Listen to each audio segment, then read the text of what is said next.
Good afternoon, and we're going into the second part of day one of the Chennai Literature and Art Festival 2022.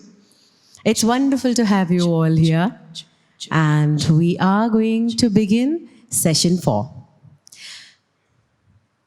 Of course, I will introduce the moderators first before I invite them to join us here in our intimate tete-a-tete space. A princess is ever a princess by her mien and her mind. Vidya Gajapati Raju Singh was born into the erstwhile princely state of Vijayanagaram in Andhra Pradesh. Educated at the Presentation Convent Church Park, my alma mater too, and Stella Maris College, she holds a BA in English Literature. Vidya has been the president of the International Women's Association, a Rotarian, a committee member of FLO Chennai, the president of the Soroptimist International. She is a patron of the Karunai School for the Destitute Mentally Disabled Children. She is passionately involved in multifarious sport and fitness pursuits and has captained the Madras University's tennis team as a student. Even this year, she has won 3 gold medals at the Pan-Indian Masters Swimming Meet in Bangalore. Once she tasted the joy of bicycling. She cycles as a competitive sport. Every year she cycles 100 kilometers. But along with her group, the spokespersons, she bicycles 50 to 60 kilometers every weekend. An avid trekker, she's conquered Ladakh, Bhutan, Uttarakhand, Mount Kinabalu, Annapurna Circuit and Everest Base Camp, the Inca Trail, Harmukh Glacier, Gaumukh Glacier, and Mardi Himal Base Camp. Mount Kilimanjaro and Mount Fuji are on her bucket list. Vidya has written several guest columns and restaurant reviews for varied publications and newspapers. She has also been a fitness columnist for the Economic Times, the Madras Plus, the New Indian Express, Eve's Touch, Chennai Frappe, Apollo Life, Be Positive, and At a Glance. She has also contributed to the column In Conversation with a Living Legend to the Indian Express. She herself has been profiled in several leading Indian magazines and newspapers and been the brand ambassador for ACE, Apollo Hospital's Center for Excellence. She has also been featured in Vogue's India's 50 Best Dressed. She's a travel blogger who takes her readers on exciting trips around the world and in India as the Wanderlust Princess Vidya. How wonderful it is to have you with us. Pleasure. Our other moderator is the doctoral candidate Pradeep Chakravarti. Pradeep's life is immersed in the history and heritage of Tamil Nadu. His abiding love for and knowledge of the politics, economics, art, architecture, food, music, and literature of Tamil Nadu uniquely qualify him to offer a holistic perspective of the state in a simple yet captivating form. He has done more than 20 tours of Tamil Nadu, covering almost all of her districts. Now, to this wonderful bass note, we add the mid notes of Pradeep's corporate experience in TVS, Cognizant, Infosys, and McKinsey, and his award-winning educational background in the London School of Economics, JNU Delhi, and KFI, and we get the rare and insightful perspective into the life and times of Tamil Nadu, her history, and her culture. Now, the top note that brings the unique and captivating Manvasane fragrance, that is the smell of the soil of Tamil Nadu, to us, is his precise, incisive, and unerringly researched writing. He has authored 9 books focused on the culture of Tamil Nadu and how history can help us improve performance at work. He's passionate about the Pandya kingdom and is working on a PhD on their administration. He has recently opened Anantya in the Village, a heritage hotel deep within the Pandya kingdom with one of India's oldest inhabited villages as his neighbor. He lives in Chennai And his mission is to help people understand present and future behavior by understanding the past. I welcome Vidya Singh and Pradeep Chakravarti.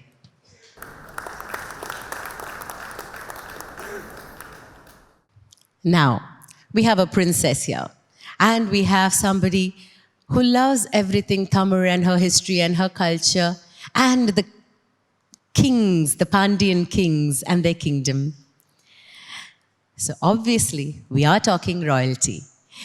The session we are entering now, before the title, well, I would share a quote. Whatever glory belongs to the race for a development unprecedented in history for the given length of time, a full share belongs to the womanhood of the race. This was said by Mary McLeod Bethune, who was an American educator, philanthropist, humanitarian, womanist, and a civil rights activist. And this session is Queens Across Ages, Kunti and Durgavati. And coming to the authors, we have two fabulous ladies here with us.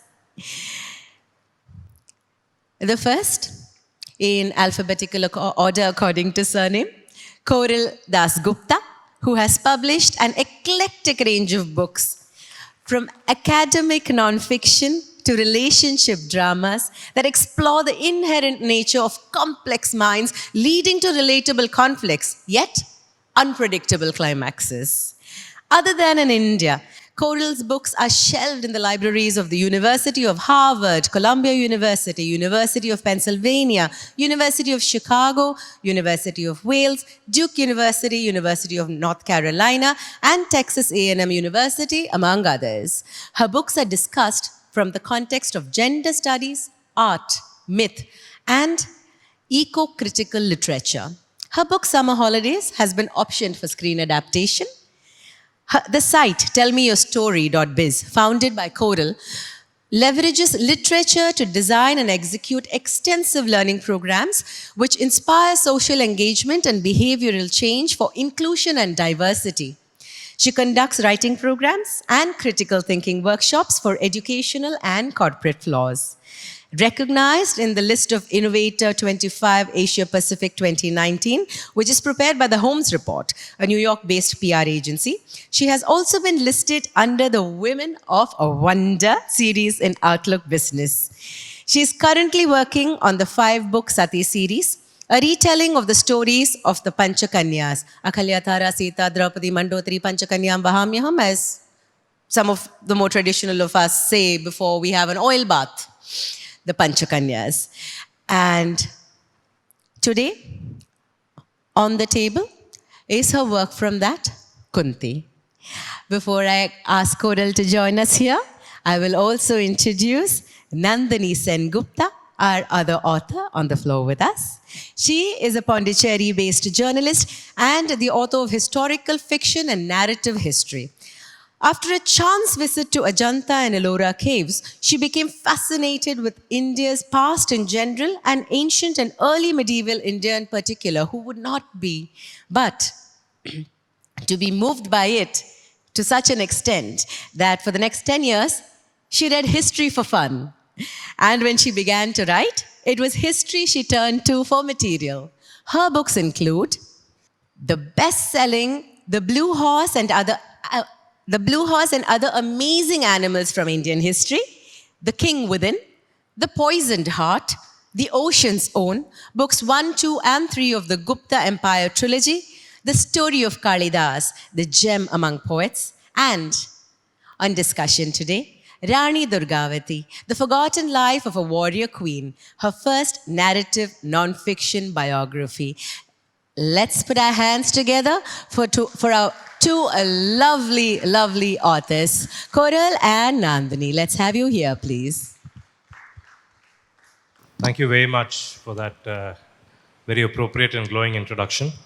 Vidya and I thought we will field questions one after another, and then we'll put you in the hot spot for a little bit towards the end, if that's okay. So my first question is to Coral. Uh, what was your intention in writing the book, and what is your hope for the readers as they read the book? So thank you so much, Valley of Words, for giving me this space. And thank you, Pradeep ji, Vidya and Nandini for sharing this stage. Uh, it was not any intention, Pradeep ji. I had just written a one-line pitch to Pan Macmillan saying that, okay, these are 5 women who are called Panch Kanya, and this particular term, Panch Kanya, is translated as 5 virgins. And these 5 women had more partners than just their husbands. But still, ancient texts had called them 5 virgins or Panch Kanya, which means ancient texts had already said that a woman's purity is not to be measured by in the context of the body or her partners or what she is doing. It is all about her intention, it is all about her mental, characterial strength, and far more than that, things that she does or the strength that she has to bear the consequences and live up to her decisions. So I had just written that one line pitch, and at that point of time, I had only Ahalya prepared.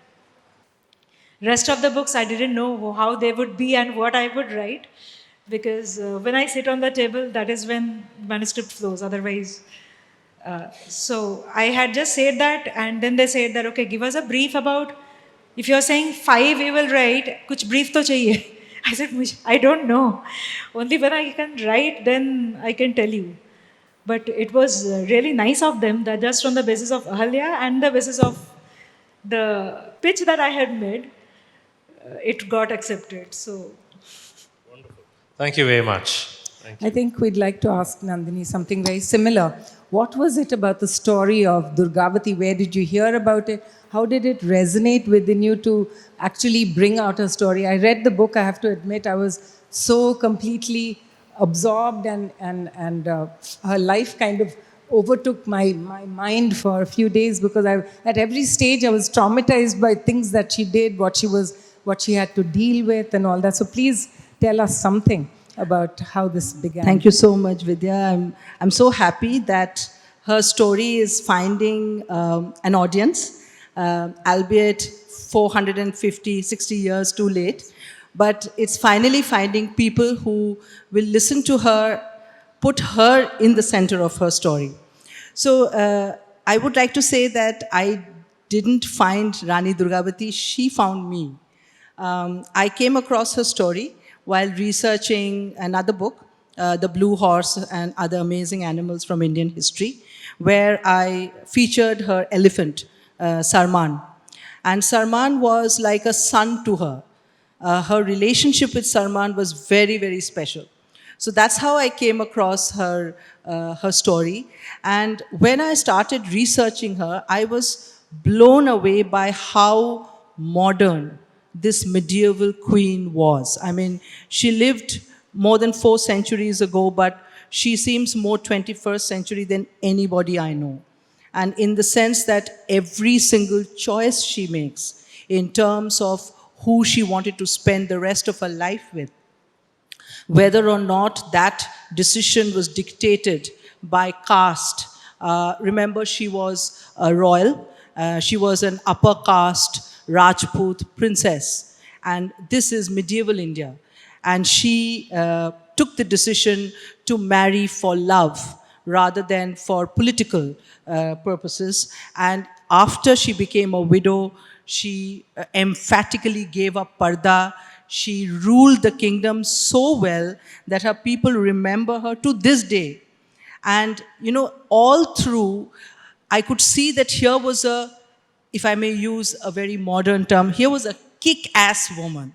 I mean, what a woman she was. She refused to let the men around her dictate terms to her. And this was 1564. So I found her story utterly inspiring. Thank you. I tend to just go with everything you say is absolutely wonderful. And there was, much later in the story, we'll come to it later, how the men around her actually let her down. and she could have won that battle if they had not let her down. Pradeep. So on this similar theme, Koral, you talk in the earlier part of the book about Sati and Kanya, and I think that fits in very well with the way Durgavati saw herself as well. Why don't you tell us a little bit about what your understanding of these two words are? So, as far as my reading and research goes, Panchkanya was a term that was introduced in the Vedas. And there is a sloka which says that if you recite Panchkanya, if you take the name or remember Panchkanya every day, then a lot of your sins get dispelled. And Sati was a term which was coined much later by further retellings and the society. And the Panchkanya were Ahalya, Kunti, Draupadi, Mandodari, Tara. And Panch Sati were Sita, Savitri, Damayanti, the kind of queens who were perceived to be the more obedient, to be the more disciplined as per the understanding of the society. And so they are Panch Sati. They are the epitome of purity, and it was propagated in that fashion. But the ancient sloka in the epic says that the Panch Kanya were the Mahasatis, and these women, and as I wrote the books, I mean, right now I have finished the first draft of all the books. Since I was working on these books, what I realized was that this particular sloka, which says that if you read or recite Panchkanya regularly, a lot of sins get dispelled. This particular sloka is not talking about reciting blindly, like a puja mantra without understanding. It is not saying that Ahalya Kunti Draupadi Mandodari Tara, Ahalya Kunti Draupadi Mandodari Tara har roz karo. It is not saying that. What it is saying is spend time with these women. Think about their lives.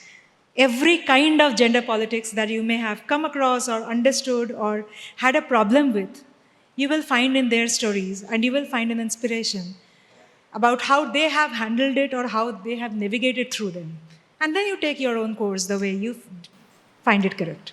So that I found was extremely inspiring, motivating, Wonderful to hear. strengthening. And the sloka is in the Mahabharata, or do we? It's in the Vedas. It's in the Vedas, is it? Okay, interesting. Thank you. Atharva Veda. Atharva Veda. Thank you. I think coming back to Nandini, the title of your book, this is her book, it says the forgotten life of a warrior queen.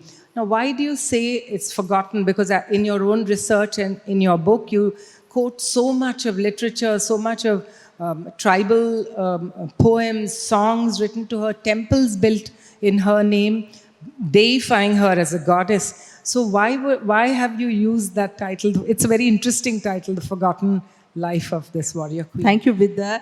What you have said actually goes to the very heart of this book. Because the first line in this book says that the story of Durgavati is the story of memory. Why she was forgotten and why she is still remembered. So the whole point is that her people, the people who were part of her kingdom, remember her to this day. In fact, I'm wearing a yellow sari in her honor because the Gonds of Garha Mandla, which is Jabalpur and surrounding areas, Dindori, Damo, Hoshangabad, all of those places, they wear yellow in her memory. So that's why I'm wearing a yellow sari. So what I'm saying is that she is remembered, she is revered, she is respected by her people. The people who have forgotten her is us. Mainstream India has forgotten her. And there is a reason for that. The reason for that is for the Gonds. If you look at the way their kingdom has gone, their lives have gone, the high noon of their lives, the most glorious period, was when Durgavati was their monarch.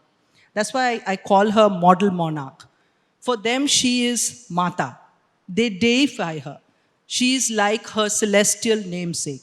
All right? So they remember her in everything. If you go to Jabalpur today, every nook and cranny bears her name with respect.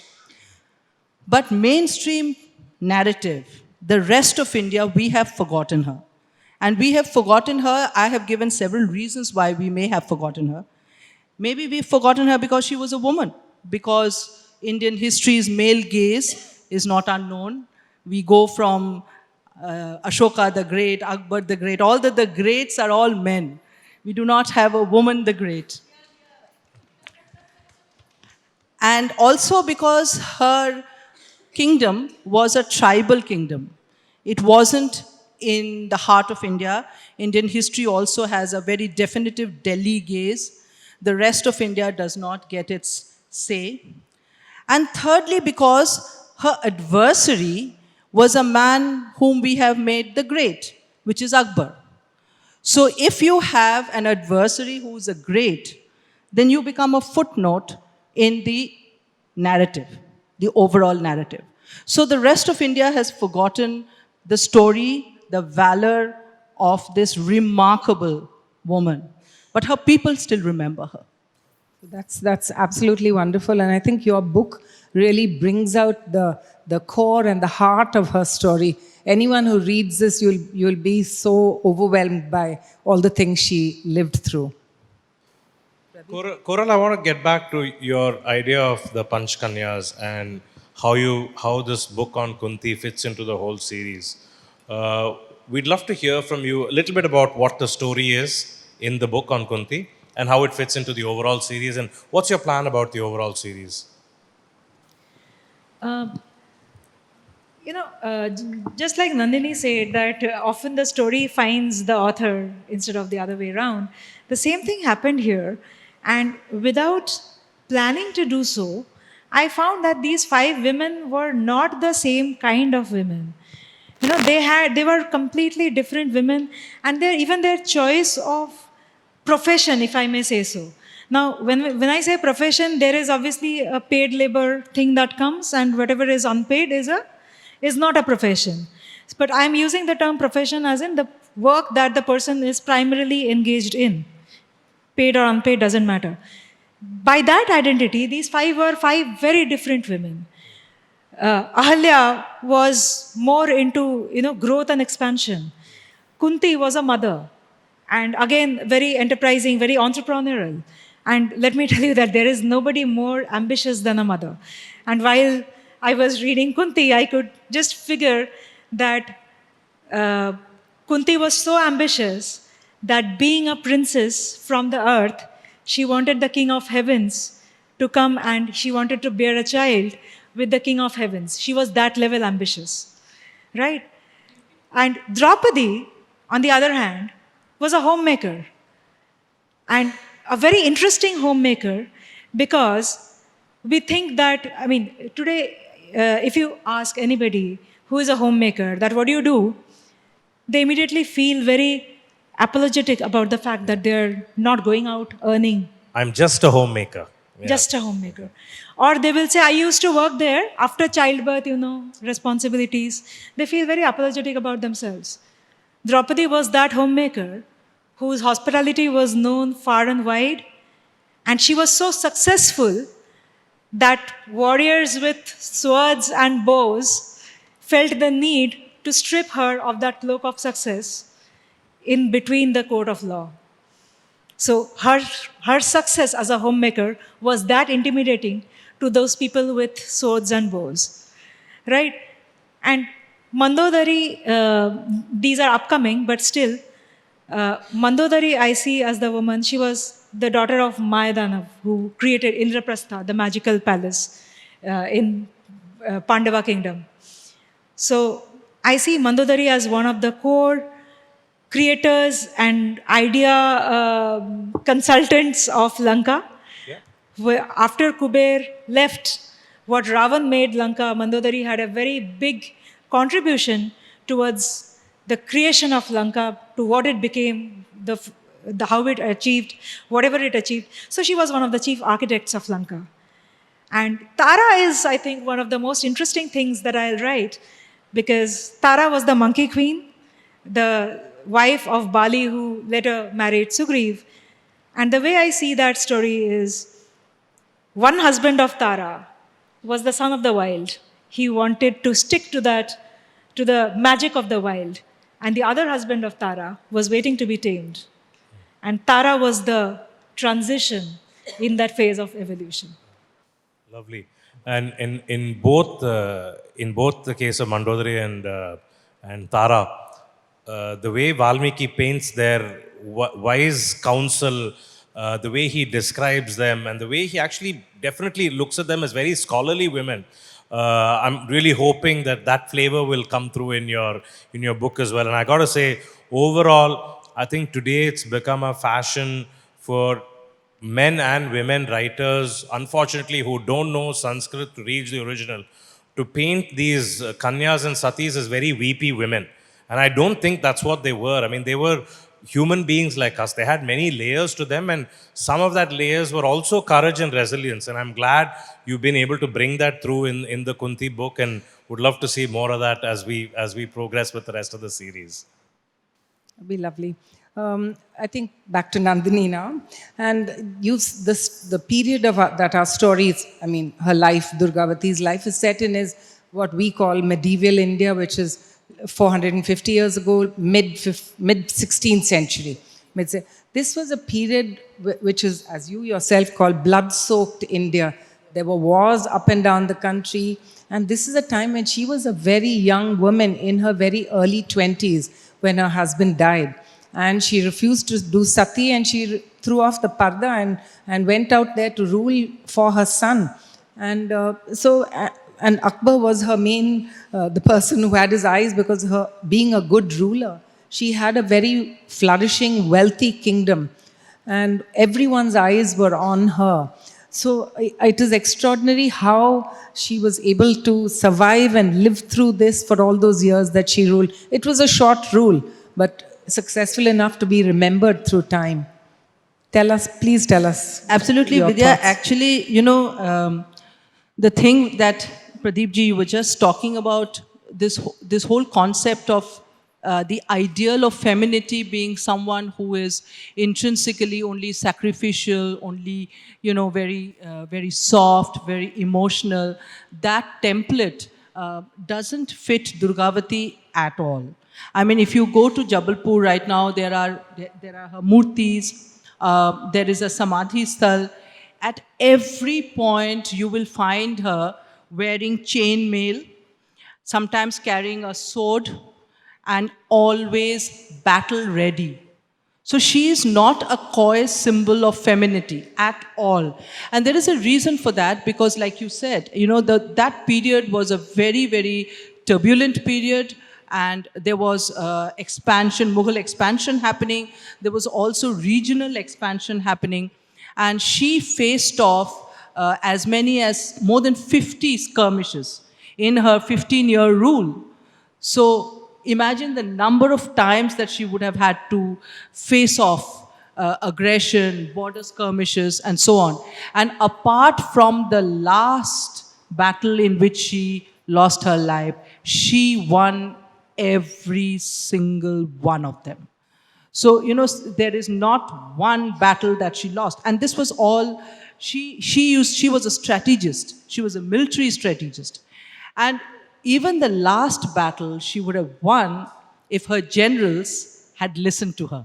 That's right. So That's she right. was led down by the men around her.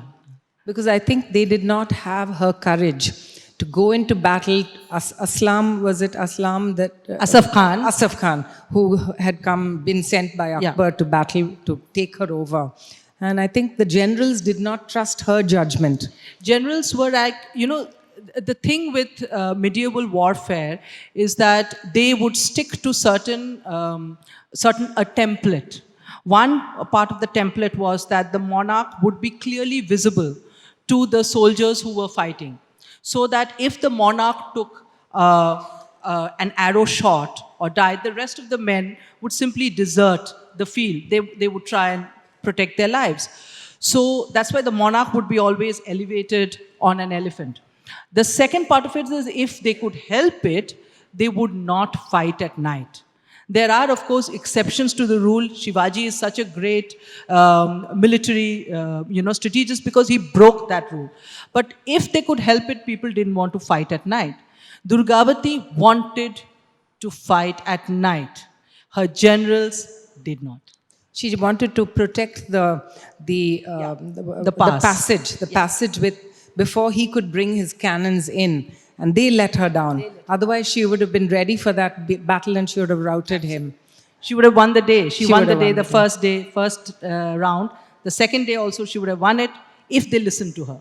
Even that last battle where she's on the elephant with all the people, soldiers all around, and she takes the hit with the 2 arrows. And exactly what you said, she fell in the howdah. They thought she had died, but actually she had not. She was still alive, and she told the man on the howdah who was with her, "Kill me now. This is your last duty, because I don't want to be taken on by the enemy." The beautiful thing about Rani Durgavati, and this is mentioned in detail in the book, is the amount of respect, sometimes grudging, sometimes willingly given, that she elicits even from those who are her enemies. So even somebody like Abul Fazl, who is writing basically about Akbar, Abul Fazl's account is an account of Akbar's reign, and Akbar is her adversary. Even he talks about her with such respect, bordering on reverence, that at no point did she lack courage. The people who lacked courage were her generals, were the men around her. And when she gets hit, even then, she fights on. Never say die. She's a really inspiring figure. Very, very inspiring. And when the servant who is with, not servant, her staff who's with her absolutely refuses to kill her, she then kills herself, because this is her way to die with courage rather than be defeated and beaten. It was amazing. I was just so overwhelmed reading that and imagining her, this whole scene. You describe it so beautifully. Thank you, Vidya. And the thing is also that this is medieval India. Yes. We have to understand that this defiance, this never say die attitude comes at a time when, if you told Rani Durgavati today, if she's standing here and I tell her you're a feminist, she'll say, what? That age did not understand feminism. But if this is not feminism, what is? This level of choice, this steely determination, this is what a fierce feminine is all about, isn't it? Absolutely. I think Pradeep and I would love for both of you to read a passage or a poem or something from your books for us before we take the next. Yeah, just doing questions. a time check. We're at about 3:30 and we ended, I think, 3:50. So I want to give some time for audience as well. Sure. So if you could each do a passage. But I would love to hear from each of you in writing this book, how has it transformed you? I'd love both the authors to respond to this, actually.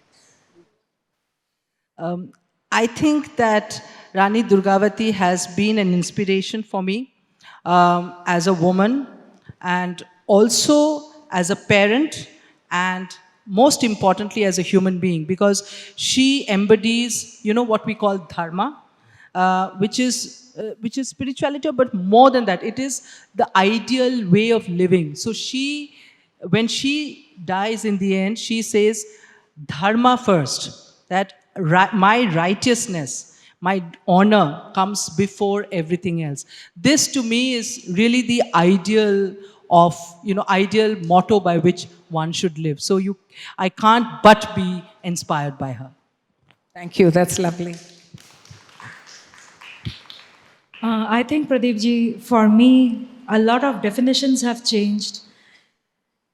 I have understood the idea of a hero far better. A lot of activism, for that matter, has completely diminished. I realize that shouting on top of your voice and making noise is not necessarily leading towards change. It is just leading towards the noise. So there are certain things that are supposed to happen in a certain way, and if you have a vision for it, it will happen.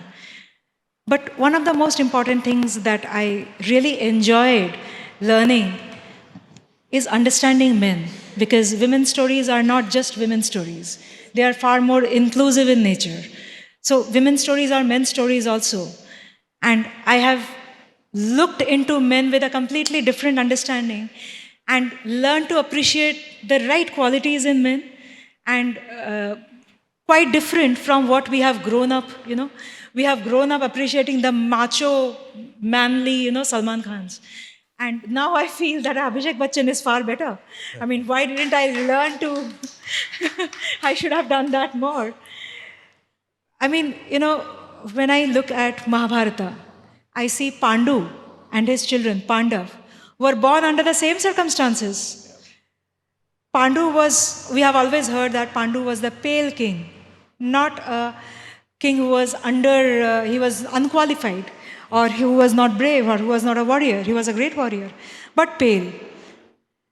Look at the conditions that he was born in. His mother was forcibly put in front of Vyasa, who she didn't want to go to. Yep. And Pandu was born, probably knowing very well in which conditions he was born, and his mother was not happy. Yep. And cut to Pandu's life, there comes a time when he has faced a curse and he cannot give birth to children. And his wife tells him that I have a gift. I can bear children through Niyoga, bringing gods. Now, if your spouse tells you something like this, what is the first question that comes to your mind? The obvious first question is, did you do it before? Do you have a child? So if I go by this assumption, because Pandu was not an idiot, then Pandu knew everything about Kunti's past. Pandu knew about Karna. Pandu knew about Surya. But what he did was not something that Vyasa did. He didn't leave everything and run to the forest like Vyasa did. He owned the woman, he owned his children, he gave the name Pandava. And he was the first teacher of the Pandav before Dronacharya happened.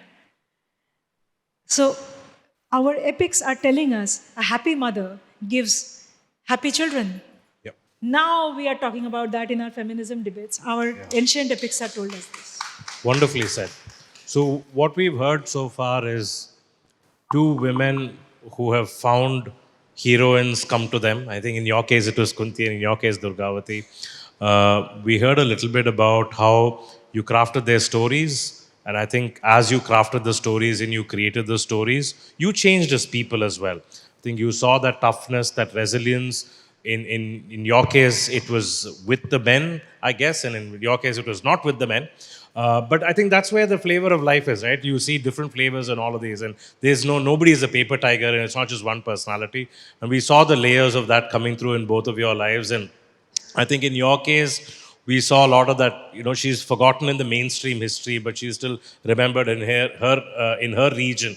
And in your case, we know only one part of her, but we don't know the other part. And I think you had a little bit more flexibility because you wrote fiction, and you could, though I do have to say, compliment you on, you have done it as a work of fiction, but you stuck true to the text as well.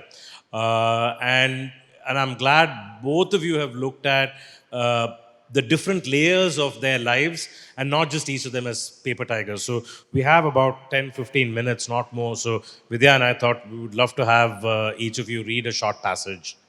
Before you start, I also want to tell you I loved Draupadi. The way you told her story was just amazing. I just read it cover to cover. I couldn't put it down. Wonderful read.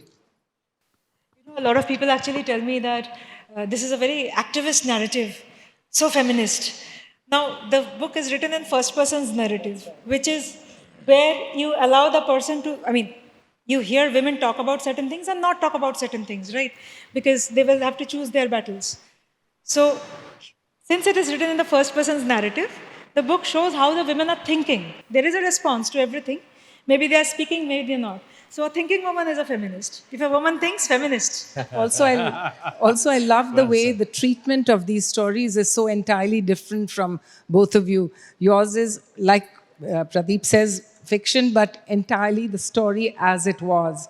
And yours is an entirely researched non-fiction telling of Durgavati and her life. Wonderful. Nandini's books I read, my son also reads. Oh, lovely. So who wants to go first? Please. I'll just read out just one paragraph, Sure. then maybe we can have some questions.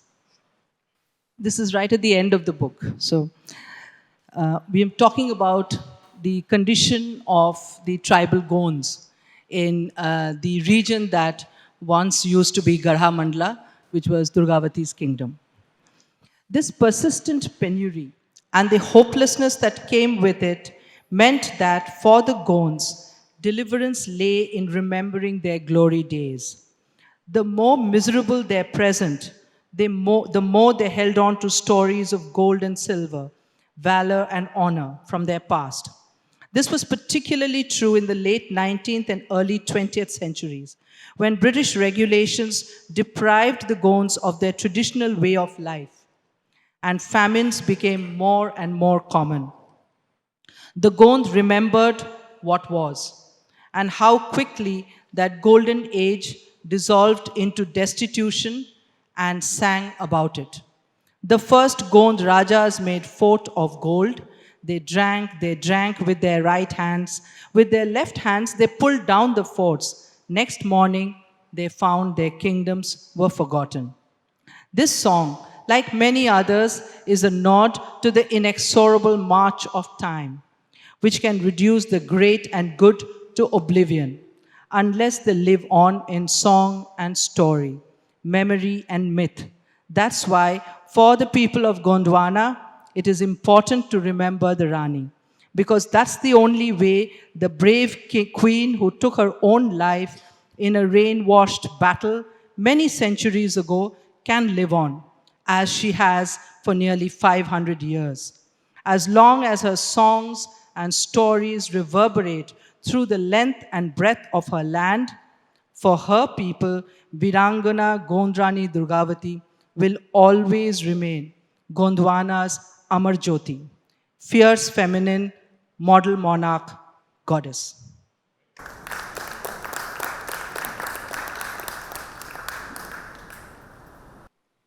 Can I read a little from Draupadi instead of Kunti? Because here Draupadi is talking about Kunti and I find it.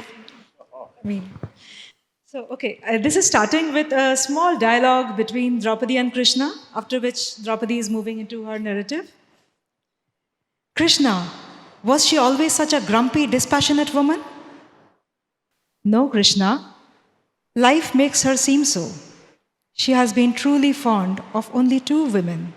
One was Madhuri, the other is you. Me? Her fondness threw me before 5 pairs of eyes and hands. Even an enemy wouldn't do that. The relationship with one's mother-in-law is always filled with thorns. Talk to her, Krishna. Seek your answers. She is willing to give you everything, but much to her disappointment, you are not asking. I was tracing the chakor one of those days, the cloth on my body hanging clumsily, my limbs lazy, and hair looking disheveled. Mother Kunti came flying towards me, discontent bursting from her eyes.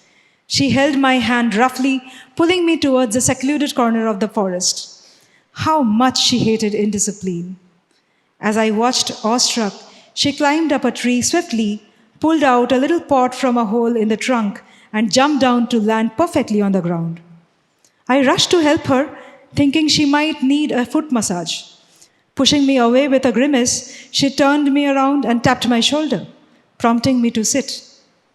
Grumbling all the while about my atrocious habits, she applied the liquid from the pot she had brought down with her.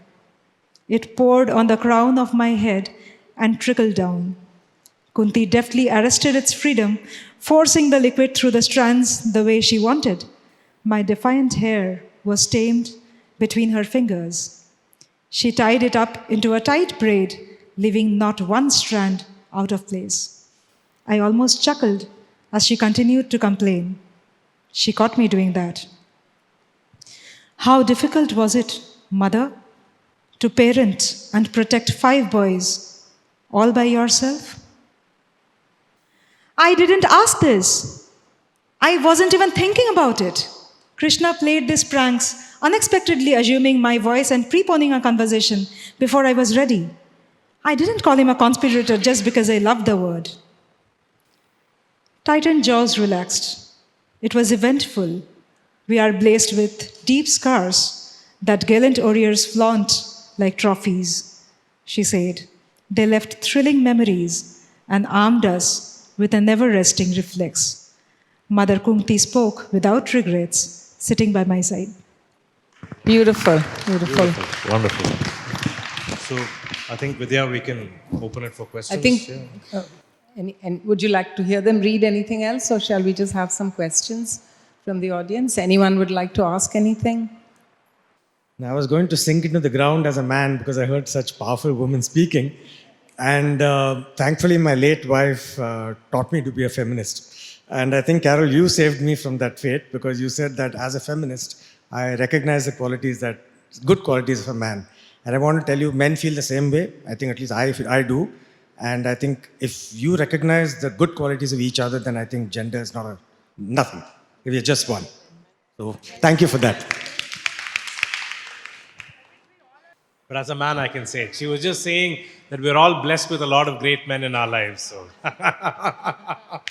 It's not a question, just sharing the joy. There's one Anju Anjana Chando who does monodrama on all these Panchakanyas. Now I want to buy the book and gift it to her, and I would like both of you to interact and go further in your depth of understanding, analysis, and presentation. Enjoyed listening to you. Thank you very much.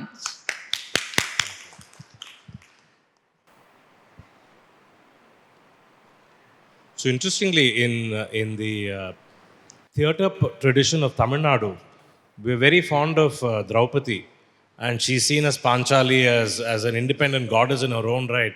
And the theatre renditions of her show her as a woman of great power. Yeah. So. I love the fact that our Durgavati is in so many museums. I'm going to go hunt her down, and the one in Madras, and hopefully London, go and look at the... Oh yeah, so just want to tell you, for all my friends in Chennai, please look at this picture. This is a contemporary picture, 17th century picture of Rani Durgavati, and it is sitting in the Chennai Museum. So please go and take a look at it. I told you that, the Queen found me. So it was nothing short of serendipity that her only extant portrait is sitting in Chennai next door. But definitely, Pradeep, I think you should take us for a walking tour of the Absolutely. museum. Hunt down Rani Durgavati. Absolutely. We'll hunt her down, yeah, to bring her back to glory. Absolutely. Absolutely. And also it's very interesting how the painting came to Chennai, because I asked the director of the museum, and he seemed to suggest that it came sometime in the late 18th or early 19th century, but it's not very clear. Maybe during the Maratha rule, that should have been the route through which she came here. But there is a very close connect between Rani Durgavati and Deccan, as it was called back then, because a lot of Pancha Dravid Brahmins, so Brahmins from Tamil Nadu, Karnataka and Telangana, were settled in Garahamandala by the Rani. Okay. The sad part of your story is, your telling, is about what happened to the Gond Empire post Durgavati. I mean, it's tragic to see what they had to go through, famine, destitution, all kind. It was just an awful several hundred years after that. If you talk to the Gonds call themselves a community, Samaj. So if you talk to the leaders of the Gond Samaj today, which I did extensively, there, you have to look at what successive outsiders did to them, and the worst were the British. They were the worst because they cut off access of these people to the forests. These were forest dwellers. So they used to forage for food.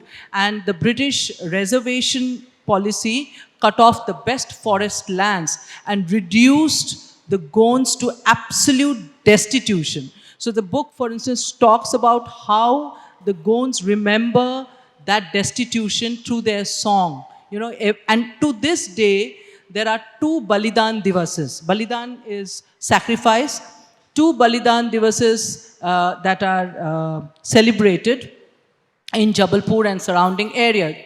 The first is June 24th, which is the day that the Rani died. Rani Durgavati sacrificed her life. The second is September, which is when Raja Raghunath and Raja Shankar died. They participated in the 1857 uprising, and they were caught by the British, tied to the muzzle of a cannon and blown away. So these are the two Balidan Divases that are celebrated to this day. And when you ask the Gond Samaj, they say these are the two symbols of resistance that our Samaj remembers. Thank you for bringing that to us. Carol, as we end the session, anything else that you want to leave us with about Kunti or about your series? I think these stories of our epics have traveled through many eras of patriarchal telling of the stories. I mean, the stories, the way we have heard from our grandparents or parents, or if you, our generation has grown up seeing calendar art, the reflection of these adaptation of these stories in television and film content, and many other different kinds of translation that has happened through creative media. But then these stories were filtered through that patriarchal narrative, and these stories became completely different. And now, not just me, many other authors, good authors, are looking back into the stories simply because trying to understand that the mess that we have made of ourselves, wherever we have landed, and things that are happening, which we as women, educated women, conscious women, can't accept that this can be the truth of, or this can be our history. We are going back and finding that history was not what we learnt while growing up, but it was talking about something very different. And the reason was, you see, if you look at Indian epics, they were not written simply with an entertainment storytelling purpose. They had very strong philosophical, spiritual sharing of learning behind them, because a few sages who knew a lot about life were trying to tell a lot about life for the future. They were trying to restore some of those learning knowledge for the future generations. And so there's a lot of alliterations, there's a lot of metaphor, there's a lot of philosophy in those storytelling techniques.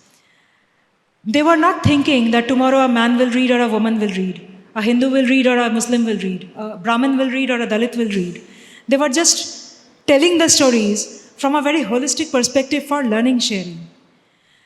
Now, as time passed, we couldn't keep in touch with the philosophical connotation of these stories. Sanskrit lost its value.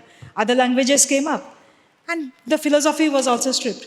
Now, if you strip the wall of its painting, the only brick remains.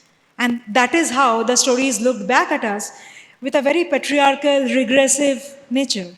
And now when we go back and reread ourselves and try to figure out that what is the meaning, we find that some of the stories that felt really regressive were not told in that way. It was told in a very different way. And patriarchy made use of those stories to tell us how women should be, and telling us that the woman's best assets are her worst liabilities. And we have believed that. Time to go back, maybe. Thank you so much. There is one question. Shall we take it? Hi. It is.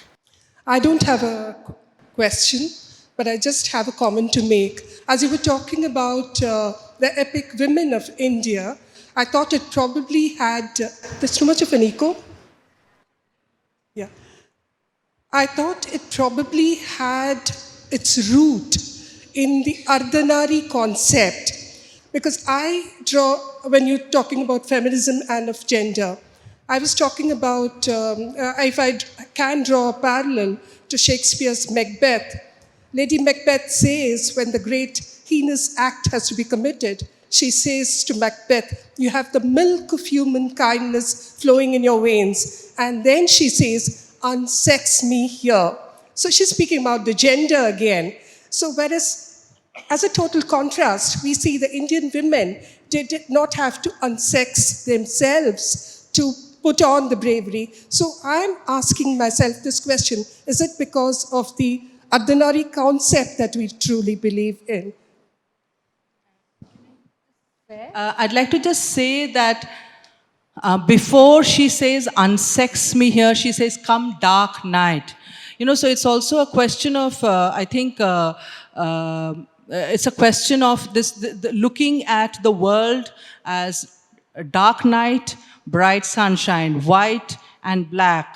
Whereas I think our traditions are a lot of gray. Everything flows into each other, whether it is right and wrong, the different gender distinctions. We are far more, I think all Eastern traditions are far more fluid. But Coral will be better suited to answer this question. What is the term that she used? That She said, come dark night, unsex me here. okay. You know,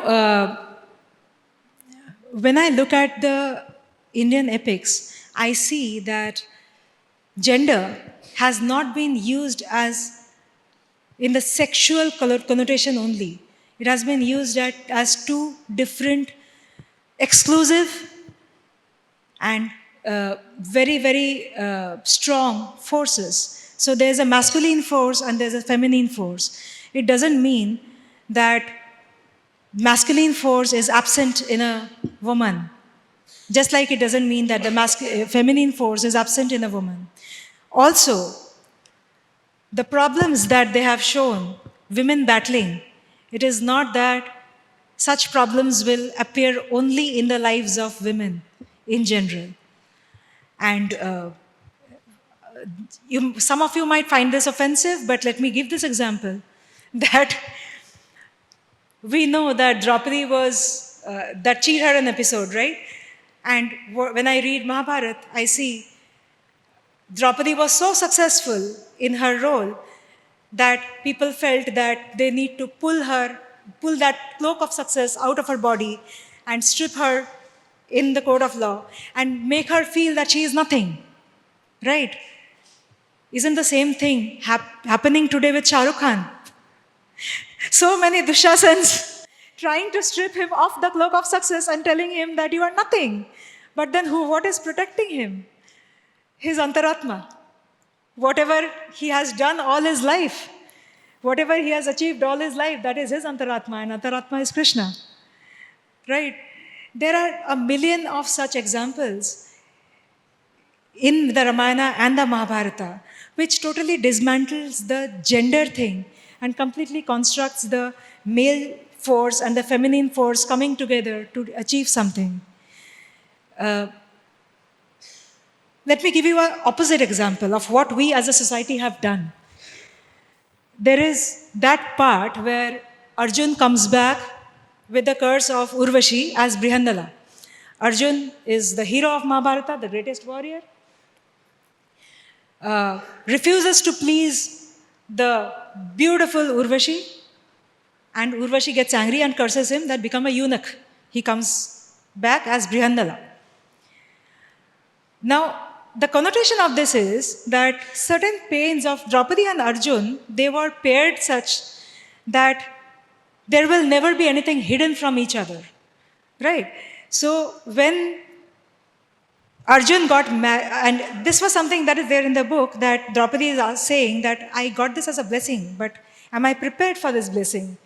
If I know tomorrow that my husband has a soft corner for another woman, am I prepared for that blessing? I don't know, but they are pouring the blessings. It's not my choice, but it is supposed to be a blessing. Now, Arjun marries when he is exiled.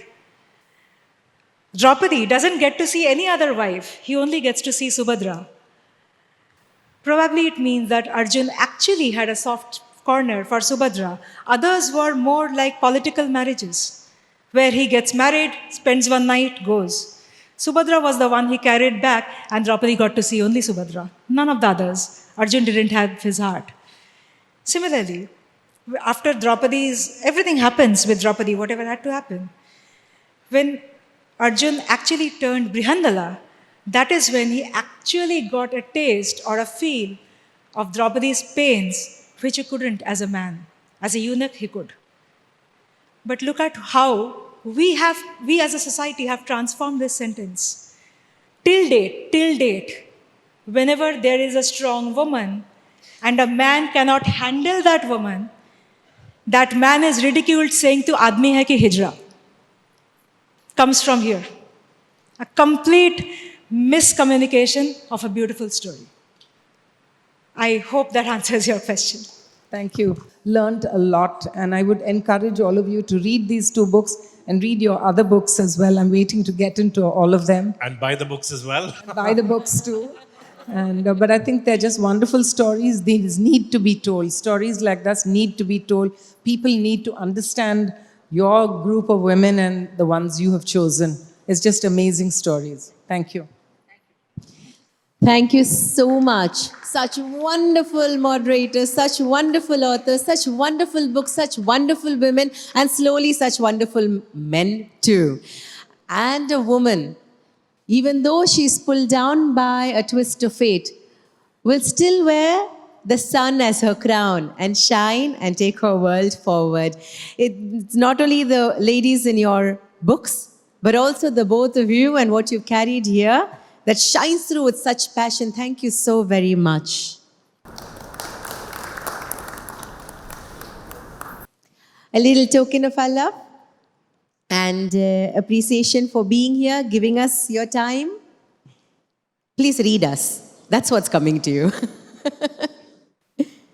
I'll quickly ask you to tell me who the Mahasatis are.